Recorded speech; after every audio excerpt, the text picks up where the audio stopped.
seem like that. Okay. We're rolling. Okay, so how long have you been in the news business, and how many journalists have you come to know? I've been agenting in the news business just about 40 years.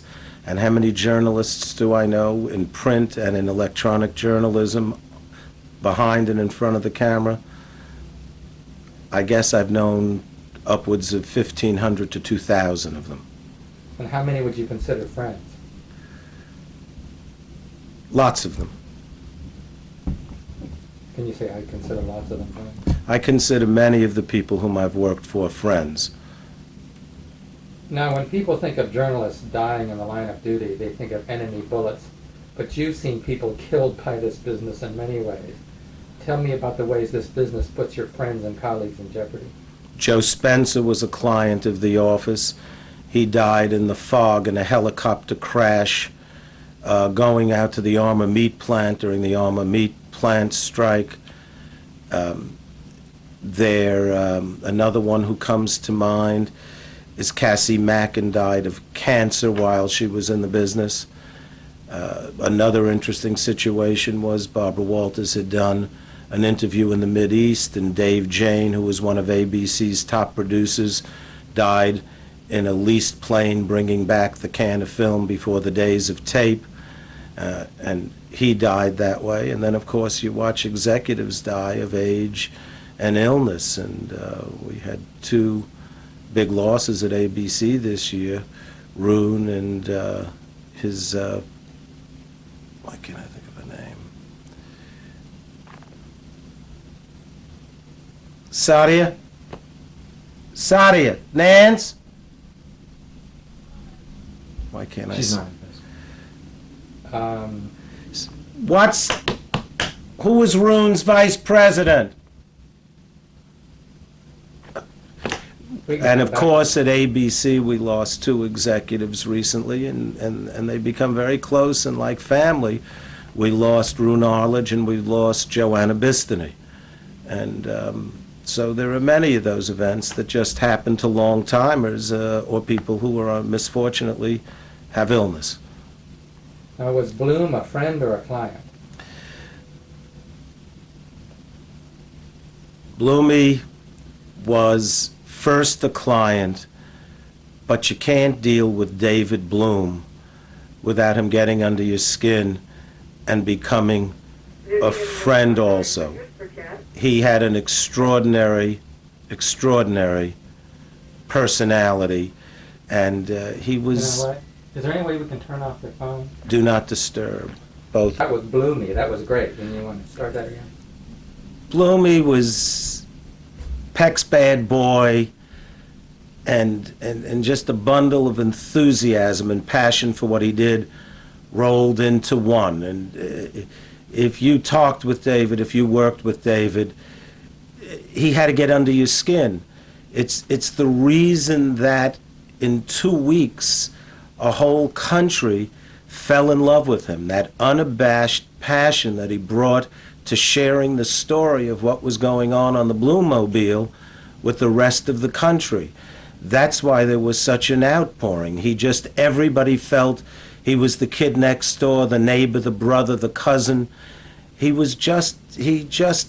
had to plug into him. He was just so warm and so involved. Now, you've represented that was good. You've represented an extraordinary number of great reporters. Did Bloom have the skill and drive to go to the top?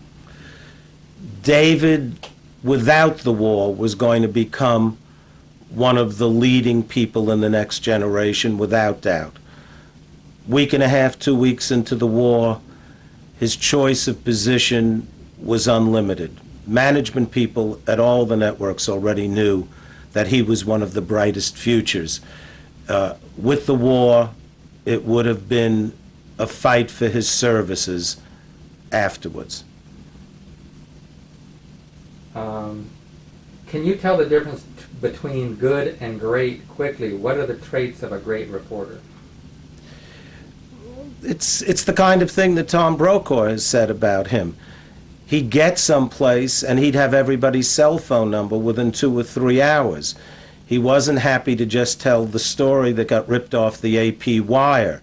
He was a guy who found new facts and found every contact, and he had a passion to know something that somebody else didn't know. That's how he talked Neil into the financial investment in the Bluemobile, which became one of the most exciting parts of the coverage. Was there ever a time when you told Bloom to slow down, that he was pushing too hard? The last time I spoke to him was on Thursday before Saturday morning. And I knew nothing about his feet not feeling well or his legs. And I said, David, if you get into Baghdad and it's building to building combat, I said, keep your head down. You have nothing left to prove, because I was always afraid of his enthusiasm and the risks he was willing to take.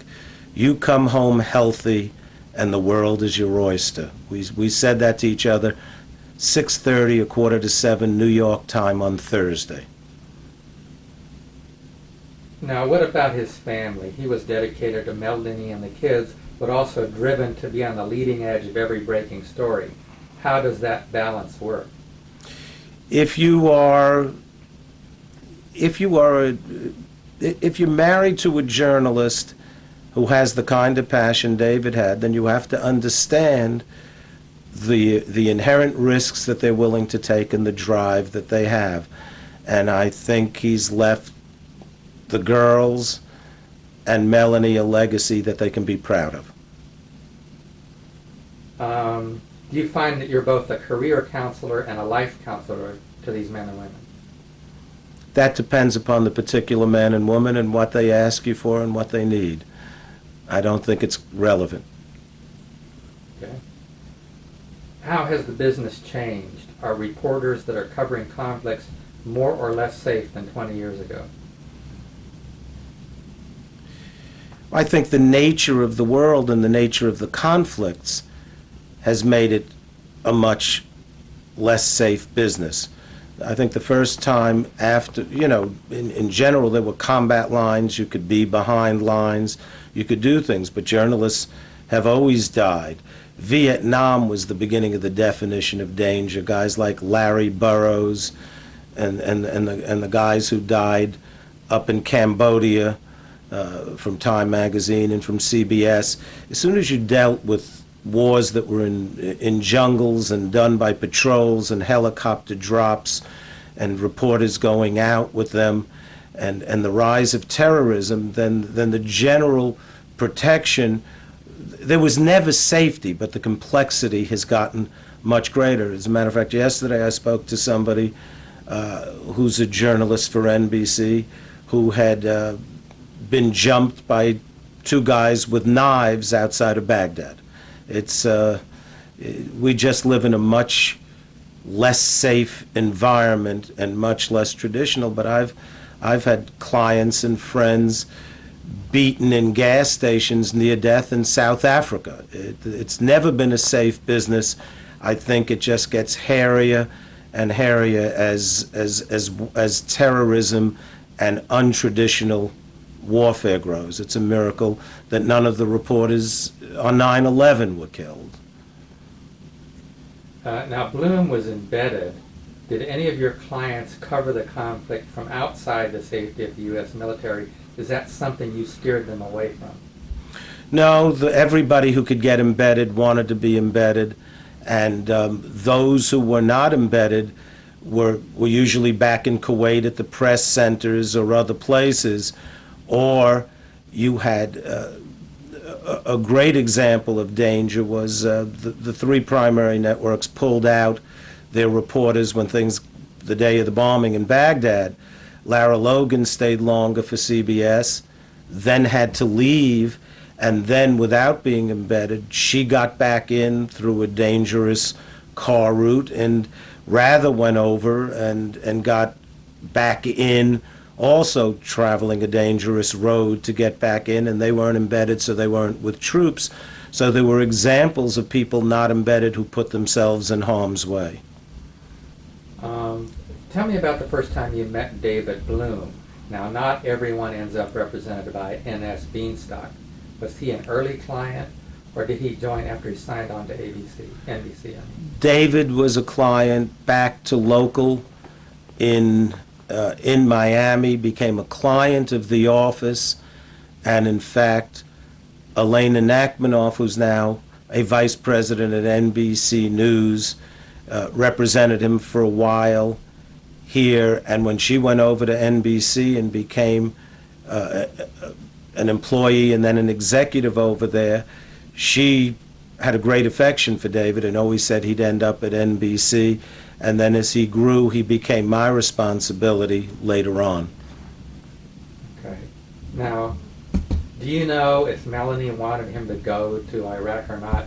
And do spouses ever call you and ask you to talk their husband or wife out of dangerous assignments? I had no discussions with Melanie on the matter, so there's nothing to answer. On a rare occasion, very rare occasion, after a person had gone back any number of times to a difficult war zone, I get an infrequent call from somebody that said, would you help him understand or her understand you don't have to go back again? But I can't ever think of anybody asking it on a first tour of duty. Now, let's talk about CPJ for a second. You've been involved for a long time. Can you describe what the organization was like when you joined as compared to now? I can remember going to CPJ meetings in very small hotel meeting rooms with bridge chairs unfolded and a short film being shown and maybe 35 or 40 of us in the room. Now, you may be in a better position to answer this than anybody, even CPJ people, because they don't talk about themselves really that way. How can you explain CPJ to novice viewers who don't understand journalism? Well, it's not a question of novice viewers. It's a question of journalists of the third estate being the people who, when it's harder for the average viewer to understand the dangers, except when you have an incident like a David Bloom, which brings them to it firsthand. But in a lot of countries where there's repression and tyranny and dictatorships and things like that, there are always the cutting-edge reporters who are going out there and taking on the despots and the villains. And those people often end up jailed or being put away for fighting the system that they're bringing disclosure to. And so I think it's harder for the average American to understand what the issues are than it would be for people in foreign nations where freedom of the press is not as extraordinary as we have it in our country. So what is CPJ's role in all that? Well, when people are imprisoned, and most of their awards don't go to familiar names or domestic people, when people are imprisoned or held or killed, CPJ goes in and uses its influence, its money, its contacts to try and get journalists who've been unjustly incarcerated or kidnapped or whatever has happened. They have the ability to try and regain freedom for these brave people who are dealing in very difficult situations. Don't they also go in where a journalist has died or been killed and try to make sure justice is done, that there's a proper investigation, that people are held responsible? They do some. They do some of that, and I think they try and get people held responsible. But I think the most important thing is saving life in the inception, Okay. or regaining freedom in the inception. Okay, now let's go back to Bloom for a second. The doctors told Bloom to come home. He ignored them. Is it unusual for your clients to ignore physical, medical, financial issues when they're tracking a big story? I'm positive that David probably had one of the biggest adrenaline glands in history. The rush of chasing a story like that, having spent 2 weeks going through the desert, having heard from your colleagues that everybody couldn't get enough of your work, and he did hundreds of cut-ins, literally, through that 2-week period of time. The reason he would have gone all the way, the kind of drive he had, the constitution he had, I think it would have taken, two very large WWE wrestlers to get him off the Bluemobile. Now, some people say that Bloom was driven to be a success too fast. Now, I don't buy that, but explain what drove him to always be out front. He just loved this business, and he loved reporting, and he did it very well, and he had an uncanny knack to tell a story which allowed you to know that his enthusiasm was genuine. There's a piece of film that particularly sticks in my mind. On 9/11, Tom Brokaw is downtown, and Bloom's reporting on coverage he's done a few hours after the explosion. I dare you to find very many pieces of film where the anchorman is then standing behind the reporter but can't take his eyes off of him and is listening to every word that the man speaks. And while the man is speaking those words, he's not looking at his script or asking for his next question. He wanted to hear David's reporting. So if you can make one of the leaders in your field pay attention to you, then there's an understanding of why this was such a gift and why you had such a passion for it. And how did Brokaw refer to Bloom? Do you know what I'm saying? I mean, Tom had a genuine affection for David. Tom's not a client of this office, and I've spoken to him at least a half a dozen times since the incident, and significantly during the 3 or 4 months afterwards on, is the company taking good care of David?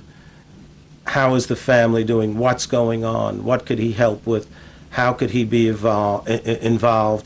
And I think you will hear few more moving eulogies in your life, or more genuine ones, than the words he spoke for Tom at St. Patrick, for David at St. Patrick's.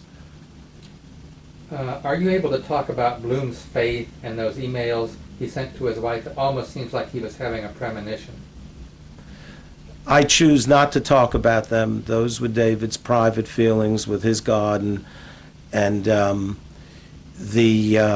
if it was a premonition, then his legs hurt him a lot more than he let on to anybody, and that would be a shame that he didn't recognize what trouble he was in. I choose not to. Did you worry about him? As I told you that last Thursday night, I said, keep your head down and get home safe. I worried about everybody who went over. We have a staff meeting on Tuesdays, and 2 weeks before the war, we have 20 people in our staff meeting, and I've said, we've been through these things before. This one could get hairy. Some of us are religious, some of us aren't. But for our clients and for all of the people we know in the business that are going over there, everybody say what you want to say for these people, because I had a premonition before it was over that somebody would be lost, not that David would be lost, in particular. Can you talk at all about the Bluemobile? What is it? How does it work? Was it really Bloom's idea? Well, there are others who know it more. He had known about this piece of technology they had used on a previous piece. I knew he was working on something, but I have a policy. I don't want to know about secrets, so that if they ever get out, I can't be claimed as the person who's leaked it. But I do know, because I've heard it from Neil, and I've heard it from others at NBC, from Neil Shapiro, the president, that it was David who was the driving force between making the investment in the technology, and it was David who drove the government and the Department of Defense officials crazy and got permission to use it. Now, when the phone rang, it must have been a terrible shock. I mean, he was so young. It woke me up every night for months afterwards. The phone rang at 1:45, and it was the day that we changed from to daylight savings time. So 15 minutes later, it was 3 o'clock, and it was Elena Nachmanov, the executive at NBC on the phone in the dark. When the phone rings in the middle of the night, you always react that it's your family. Carol, who's my partner, Carol Cooper in this business, was lying next to me in bed, and she said, "Who is it?" I said, "It's Elena." She said, "What's wrong?" And Elena said to me, "David Bloom is dead." And I and Carol said simultaneously, "Was he shot?" And Elena said, "No, he had an aneurysm." And then I had one of the spookiest experiences I've ever had in my career. Carol was the person who gave David, Elena had started out as Carol's assistant. Carol was the person who had given Elena David's tape and David to work with when he was a young 20-year-old in Florida. And in my left ear, Carol is saying to me in the dark, after the shock, I'll never forget handing David's tape to Elena and saying, "This is somebody who's going to be great to work with." And in my right ear, through the telephone receiver, Elena is saying to me, almost verbatim, the same thought. I'll never forget Carol handing me David Bloom's tape and saying, "This is a great young person to work with. He's going to be terrific." And so I'm listening to these two flashbacks in stereo, laying in bed in the dark, 2 minutes after I've learned David's died in the middle of the night. Now, if you can, is there, what's his legacy? What's a lesson from David Bloom? What would you say about that? I think the legacy of David is that you can be young, but if you really have a passion for what you do, and you can let yourself come through, rather than being imitative of other people, whether you're trying to be Murrowish or Cronkite-ish, I think all of the people who make a strong identity in this business have their own style. Rather is the reporting anchor. Peter has a different kind of a style. Tom has a different kind of a style. The people who go all the way are the people who are able to project and share themselves with the audience as an individual. And the person watching them there on that flat screen knows that they have a passion for what they do and their enthusiasm. So I think David's greatest legacy is that you can get recognition and climb to the top if you bust your ass and you are not just a copycat, but have that ability to share and tell a story in a way that everybody believes you're just totally sharing it with them. Is there anything else that I haven't asked you that you want to add to this? No, I just know that David would have gone all the way in the sense of he would have held one of the 10 or 15 most important jobs in this business over the next 10 years. And his love for the girls and his family and his love of the business collided with a very bad piece of luck and too much passion for what he did. I actually have one more question. I mean, he was in a war zone. He was being fired upon by the enemy. He was trying to cover a dangerous situation. Some reporters died by being shot by the enemy. He didn't die by being shot by the enemy. Yet he was in a condition where he was cramped up in a vehicle, which I read a doctor says may have contributed or caused what happened to him. I mean, to me, he was no less of a sort of a heroic war reporter that died in a war than somebody who was shot. No different than a bullet. There can be a guy on the lines behind somebody who gets shot to death, who's never picked his head up and just gets unlucky because somebody picks him off with a bullet or he gets hit by a piece of shrapnel. David truly did die as a result of his zealousness to cover the story. He didn't take the warnings he felt in his legs, and we also won't know unless medical research proves it way down the road that beside the crampedness that the smallpox shot or any of the other shots have anything to do with it, which made the condition and the dangers more severe. In a way, it's almost more heroic way to die. He drove himself to death, so to speak, doing his job. Do you have a question? Yeah. If there's nothing else, then... I don't know which soundbite you're going to take out of that. Well, we got a lot to choose from. So. Yeah. I'm just going to get The sound of story about the phone call Yeah, was, that's good. That was great. that's chilling. Yeah, that's great. There was several things like that that were good. I'm just going to be getting the sound of the room, so if everyone could just be quiet and still for the next 30 By the way, seconds. one thing that pops into my head, that's a famous piece of footage of him reporting at the World Trade Center and Brokaw standing behind him. And you put that on the screen in answer to that question, that could be interesting.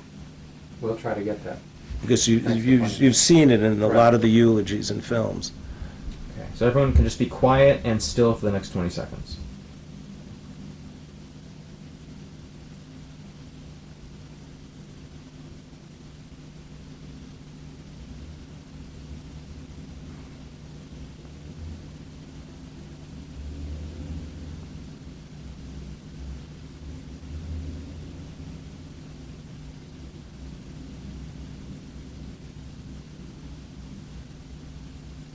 Okay, thank you. Just one more thing, Richard. You can go ahead and eat your lunch, but we wanted to get some shots of you at your desk.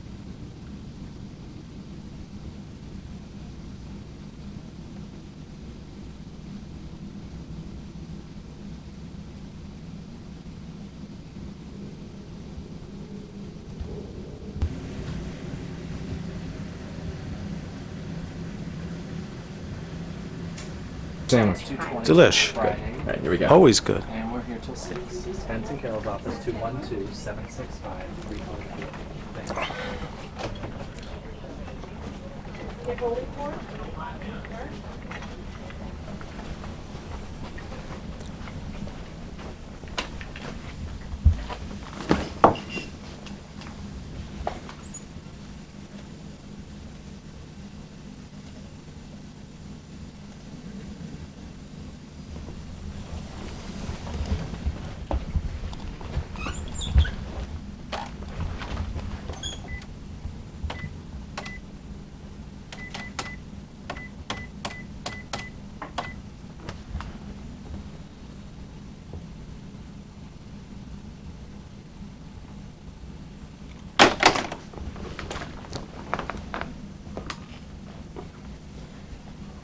So, if you don't mind, what we'd just like to get is some of you just working as if you were, here by yourself. This is how he does it. Sadia, we got a phone call to make? Yeah.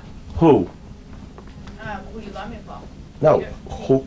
Peter, I go call this back. Call Peter.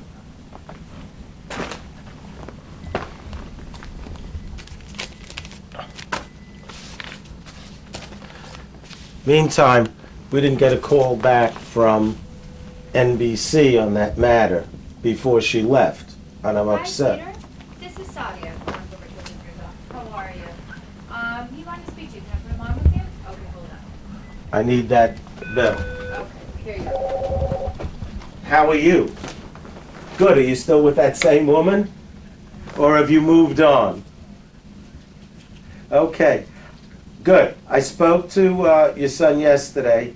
I need a check mailed over here, written to NBC News for $745.08.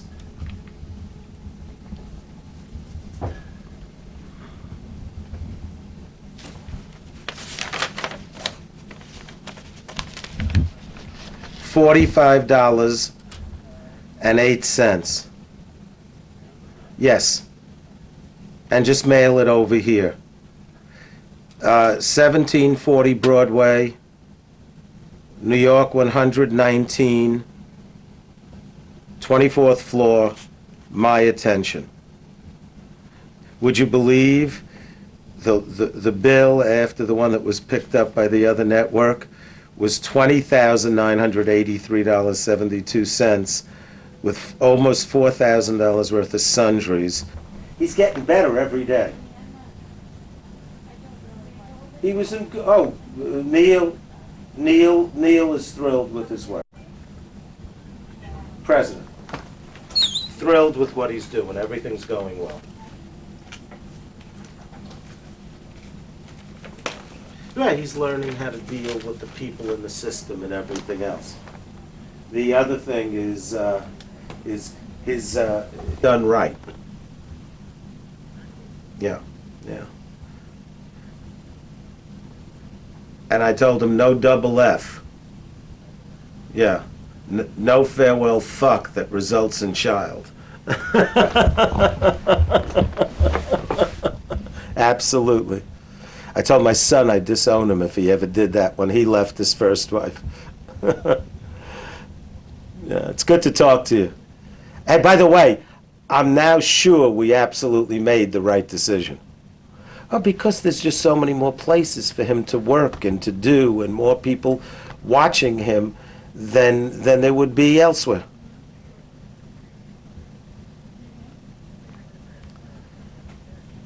Well, but there's so many more venues with the 2 cable channels. Okie doke. Take care. Okay? Got it. Great. Thank you very much. Did you ever the New York Times Magazine story in the lobby? That's my favorite thing that was ever written about me. Okay, well, I'll read that on the way out. But I've heard you're the world's best negotiator. So we're counting on you. Uh-oh, here goes the shoebox. It's really, really loud. Yeah? Just don't blow us all away. What am I going to play on Friday? The village people. The Village People. Oh, wait, the hat. Oh, no. Oh, no. No, you can't have that on tape.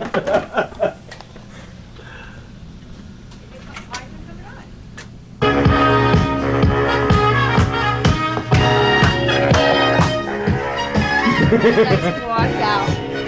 This is my Zelig photo. Yeah, I figured that out.